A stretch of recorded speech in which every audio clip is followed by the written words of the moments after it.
Hi viewers, welcome to another edition of Marie Clinic Live. How are you today? I remain your host, Marlai Han Oputi. Thank you so much for joining me today on this edition of Marie Clinic Live. I'd like to say thank you to everyone always following us, always participating, engaging, sharing knowledge. Thank you so much. For everyone participating on Marie Clinic Live, we do celebrate you. For everyone participating on Marie Clinic group page, we do celebrate you. We say thank you.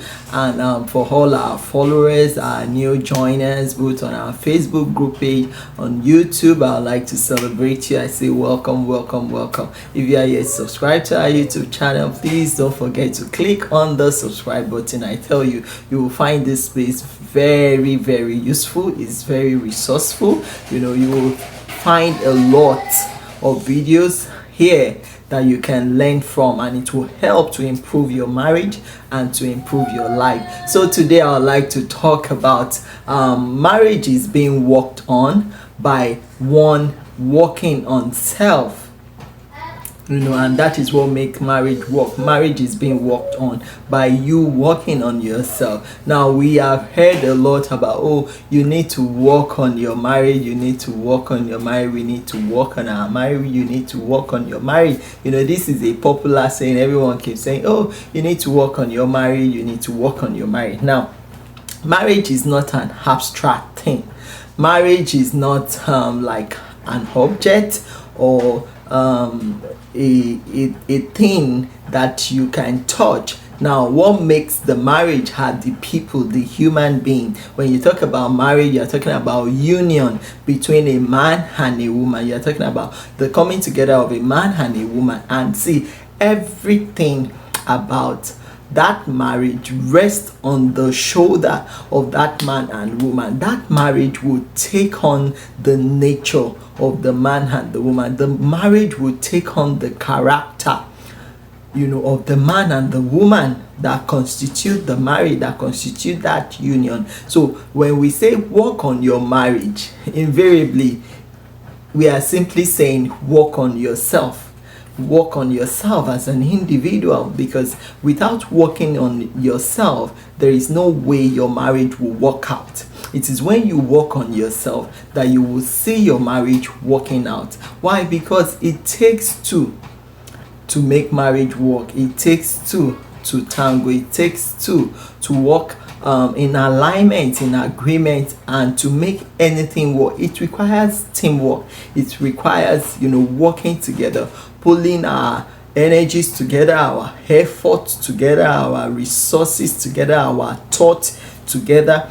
We have to work together to make marriage work.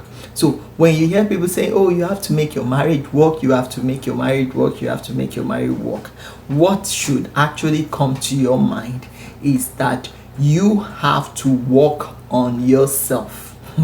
You have to work on yourself, both individually and collectively. But it starts with an individual journey.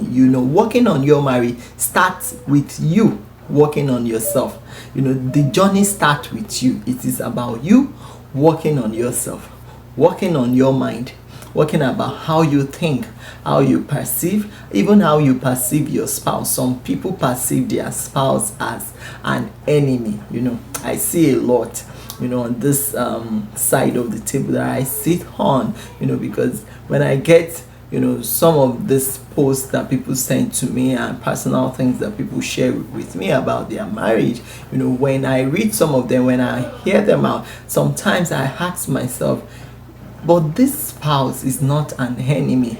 The way you are venting, the way you are talking, it's like you see this person as an enemy, and you could feel from the intensity of their emotion while they are talking about their spouse that they see or perceive this spouse as an enemy. No, your wife is not an enemy, your husband is not an enemy. And that is why I said that making your marriage work starts with you making the necessary changes, because you need to change your perception. If you see your spouse as an enemy, then you first need to change that perception of seeing your spouse as an enemy. When that perception changes, then you will be amazed how, the fact that you are thinking right about your spouse will begin to attract them to you. When your spouse knows that you are always thinking negative or negativity towards them, then I tell you, you will feel resented. You will feel a lot of resentment from them. They will likely repel you, because they can feel that the kind of emotion, the kind of atmosphere, and the kind of sentiment they get from you are usually negative vibes, negative energies, and because of that,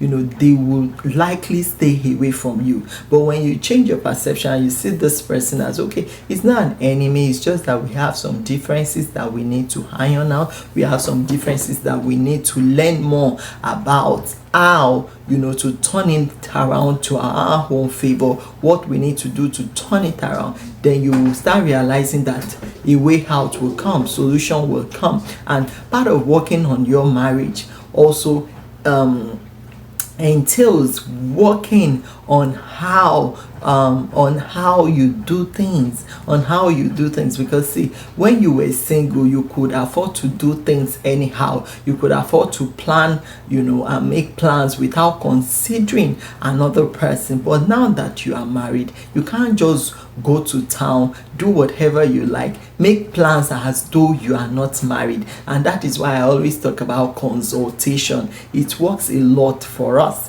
Before we do anything, we consult each other. There is nothing I would do. Like yesterday, I made a phone call to someone to get something done for us in the house. And even though I've mentioned it a long time ago to my husband that I'm considering this, for someone coming over to help us do this, to help us do that, no, I didn't tell him specifically that we are going to be starting that this month, but yesterday I felt like, no, we need to start this month. And I put a call through, to even make inquiry as to what it entails cost-wise. And I remember that they were asking me when can they come to start, and I said, okay, let me get back to you. Why? Because I know that I've not informed my husband specifically that I've made that phone call and that I want them to come and start. So when he got back, from work, I had to let him know that, see, this was what happened. I did this. What do you think? Do you agree that they should come? Now, I couldn't have just gone ahead and say, oh, you can come, get it done. I had to consult with him. Why? Because it's not just me in the marriage. We are two, and we need to carry each other along. And this is another thing that makes some spouse or couple fight a lot, because the other party feels left out. They feel isolated. They feel this other one is just running things, doing whatever they like, while they, ignore them and just put them on the shelf like they're a piece of furniture, as if their thought doesn't matter, their contribution doesn't matter, their feelings doesn't matter. In marriage, you have to be considerate. Consideration is what you need to, is part of what you need to learn to make your marriage work. You need to be considerate of the other party. You cannot afford to keep doing things as though you are the only one in the marriage, or as though you are the only one that have a say in the marriage. You need to carry the other person along. You need to let them know that this is what you are thinking, this is what you are planning. What do you think about it? These are the benefits for us. This is what I feel we stand to gain if we have these things done like this. So for some of us, working on our marriage could mean changing how you do things, and that also takes me to to the fact that some of us, the way we do things are in the traditional way, in the olden days ways. We do things as though we are still in the stone age. And some of us really need to wake up, because if you are the traditional type but you are now married to a spouse that is of modern age, a spouse that believes so much in advancement, that is evolving, that is refined, but you want to stick to your own traditional way of doing things, I tell you, you are gonna have problems in the marriage. I remember us having dinner, was it yesterday or 2 days ago, and I and my husband were talking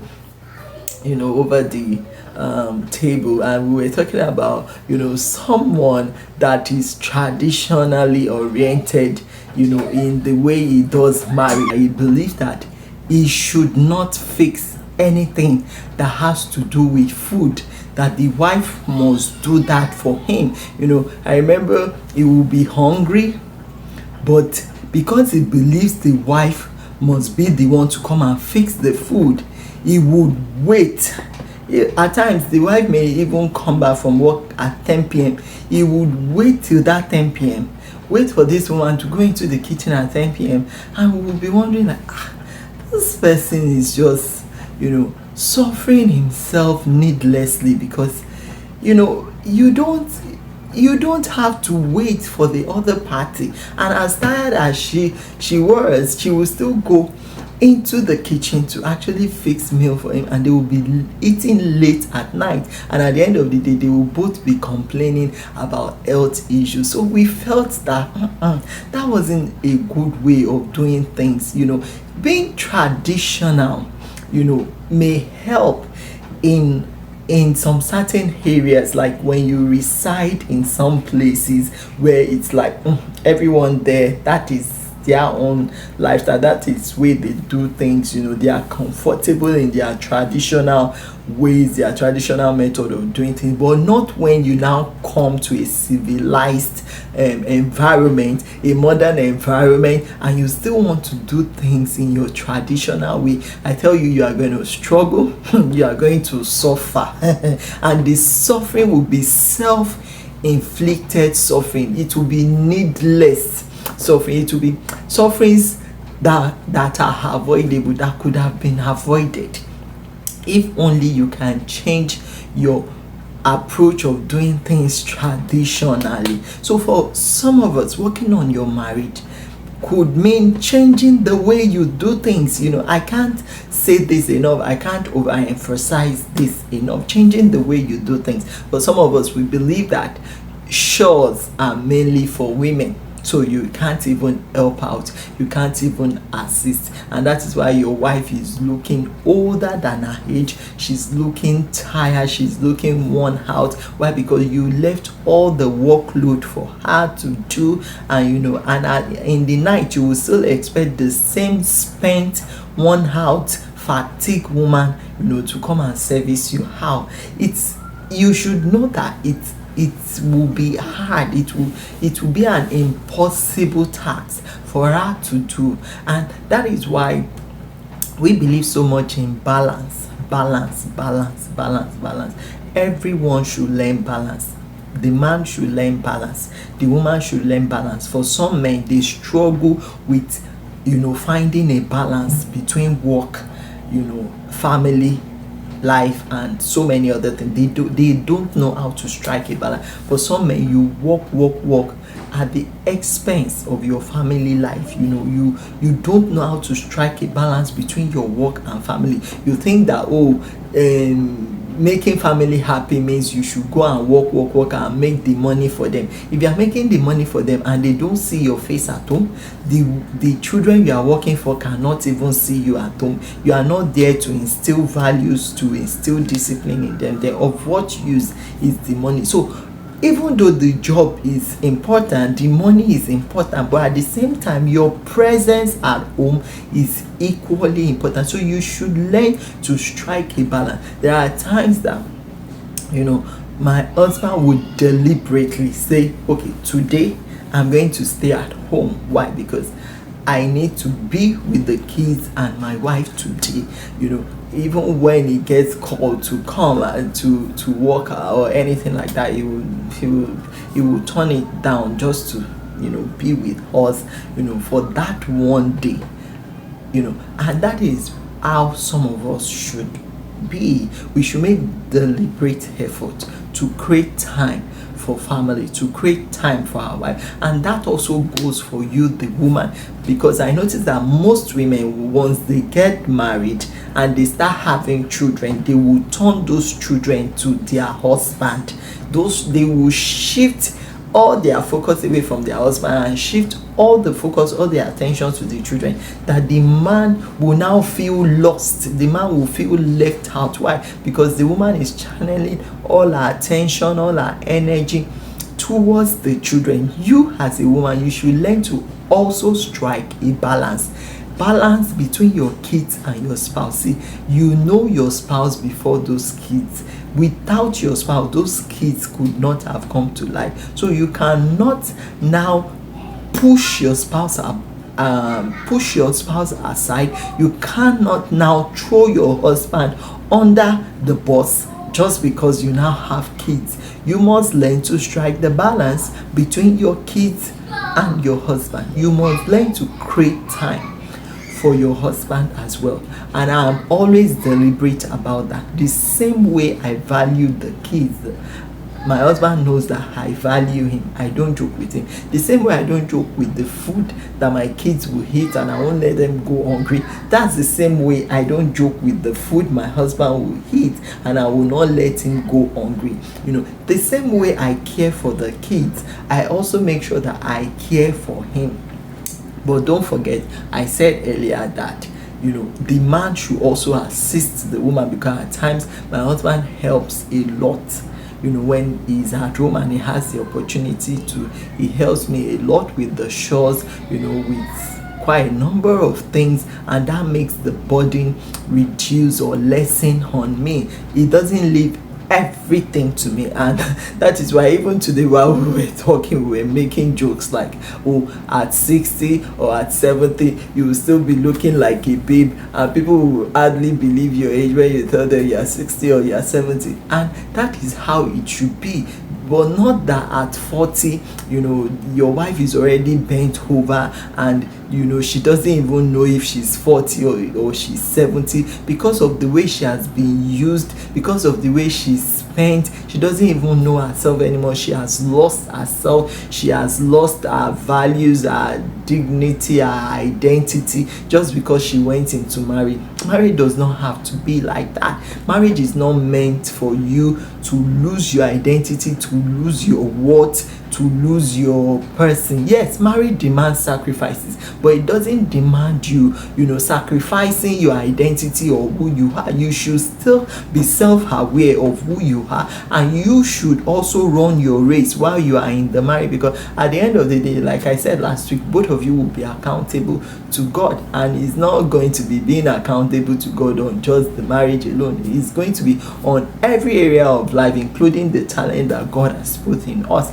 So we were talking about marriage works when individuals in the marriage work on themselves, and that also affects the financial aspect of the marriage. Your financial life in marriage cannot be greater than or better than your individual financial status, your individual financial strength. That is the truth. You yourself, as an individual, as a wife, as a husband, you need to work on your financial life for your marriage to experience financial abundance. If you see any marriage experiencing financial abundance, check it very well. If you see any marriage experiencing financial abundance, check it very well. It is because the financial life of the wife and the husband is great, or the financial life of one of them is great. But when you see the marriage suffering financially, then also check it. It's because both parties or one of the parties, have not paid attention to their financial life, and we've seen a situation whereby one party is strong financially but the other party is a drainer. It's like a devourer.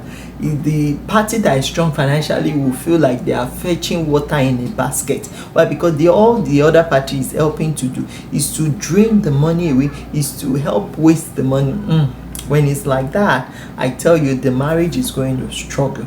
You may be in abundance today, financially, but tomorrow you may be lacking. That shouldn't be. We want to enjoy marriage, and for you to enjoy marriage, you need financial resources as well. Your finances has to be great, and that is why both of you must be productive financially. Both of you must be thinking of what to do to improve your finances, to improve your financial capacity, to improve your financial capabilities, and to improve your financial strength. Also, your marriage cannot work if your individual health is not working. If you are not in health, I tell you, your marriage cannot work. When people say work on your marriage, they are invariably saying work on yourself, work on your health, work on your perception, work on your thought life, guard your mind, how you think, the battlefield of the mind. Guard it very well. What is going on your mind towards your spouse, towards your in-laws, you need to guard it very well. They are talking about working on your health as well. For some of us, we eat late at night. We have some habits that are killing us. We have some habits that are killing our marriages. We have some habits that are self-destructive. Addictions as well. Things that ought to have been put away. Things that are not helping you in any way. They are not helping your children in any way. They are not helping your spouse in any way. But you are holding on to those things. I tell you, your marriage will not work out that way. If you want your marriage to work out, then you need to work on your individual life. That solo effort to work on yourself, to get rid of the things that don't profit you, the things that are not helping your health. All those things will go a long way in helping to heal your marriage, in helping to heal your home, in helping to revive the love between you and your spouse. See, for some of you, the only reason why your spouse is always angry at you is because they are angry at your habit, at your dirty habit. They are angry at your addictive tendencies. They are angry at the things that you are doing that is setting back the marriage. So how about getting rid of those things so that love can come back? Because I tell you, as much as they say, marriage is do or die, marriage is for better, for worse, as human beings with blood flowing in our system, no one will be happy. And no one will want to stay with a spouse that is snapping life out of their throat. That is the honest truth. So let's be realistic. Let's be considerate. Let's put each other, let's put ourselves in each other's shoes. How will you feel if I'm snapping life out of your throat? How will you feel if I'm living if I'm living a life of promiscuity, dating A today, sleeping with B tomorrow, jumping from bed to bed as a woman or as a wife or as a husband? How do you expect your spouse to feel? And you will say, they don't like you, they are resentful, they are not smiling with you. You should ask yourself first, why is my wife always angry at me? Is that how she was from the beginning of the marriage? Was that how this man you married was at the beginning of the marriage? You need to ask yourself all these questions. So if they were not like that from the beginning, so what changed? You need to ask yourself, are there ways I'm contributing to this bad outcomes or bad reactions that I'm getting? So if you are contributing to it, why not fix it? Why not amend your ways? Fix your ways, and before you know it, you will be amazed that spouse is not as hardened in heart as you thought. They are not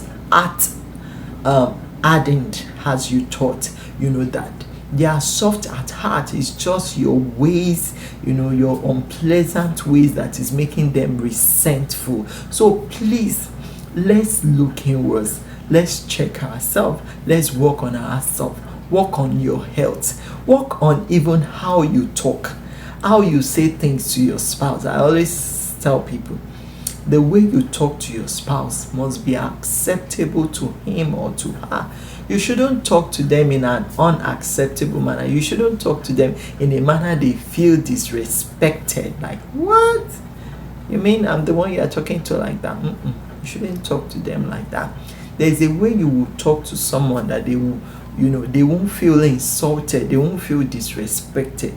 Start with your spouse. Learn to talk to them, the way they should be spoken to, as a spouse, as a lover, as a beloved, as someone you want to spend the rest of your life with. And stop talking to them as if they are your house girl or your house boy or a distant person or a stranger.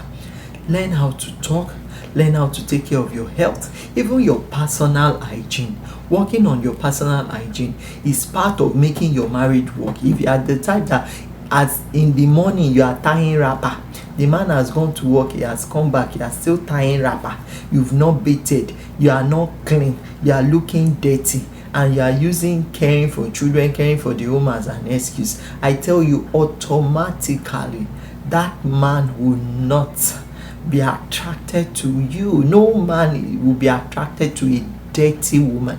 And the same thing goes for a woman to a man. No woman will be attracted to a dirty man. You don't shave. All your armpits are like Sambisa forest, very bushy. You don't clean. You don't no spray, nothing. You don't smell nice. Yet you want her to take it like that. Please work on yourself. When you work on yourself, you will be amazed that your wife is not as hot-tempered as you think. It's just that she's reacting and resenting all your bad habits. So work on yourself. Work on your hygiene. Work on how you talk. Work on how you do things. Work on your consultation with each other. Don't run to town doing things alone. Always consult with him or her. Work on your financial life. Work on even your relational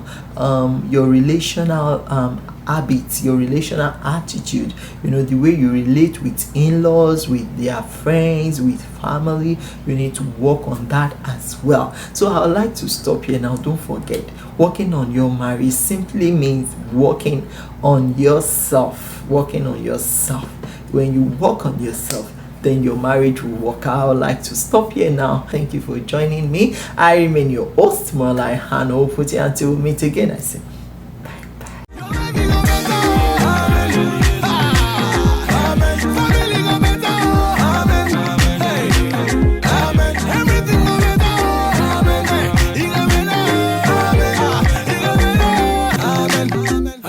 Marriage Clinic TV.